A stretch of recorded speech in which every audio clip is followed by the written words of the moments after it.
In 324 BC, 3 years after the expedition set off, he delivers the ragged remnants of his army back to Persia. After months spent consolidating the empire and reorganizing his army, Alexander sets in motion the plans for a new invasion. This time he will expand his empire to the west by leading an assault into Arabia, North Africa, Sicily, and Italy.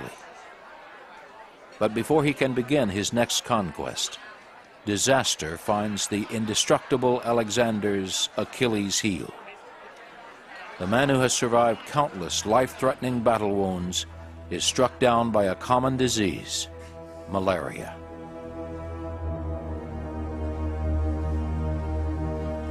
For days, between bouts of pain and a soaring temperature, Alexander meets with his generals to discuss plans for the invasion of Arabia.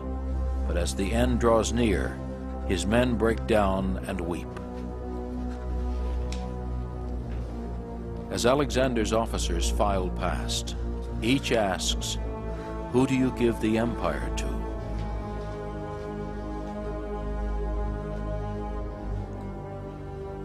The strongest is his enigmatic reply. But who among them could approach such genius and daring, or inspire such loyalty? Alexander died on June 10th, 323 BC. After 13 years of fighting, he had conquered 2 million square miles.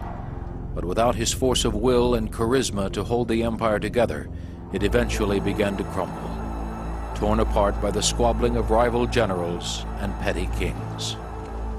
On the road to world conquest, Caesar and Napoleon would pay homage to the brilliant young general who set the standard for all future conquerors. From the Aegean to Afghanistan, he had marched 22,000 miles and never lost a battle. He planted the seeds of a culture full of vitality and new ideas, and left in his wake the roots of a new civilization.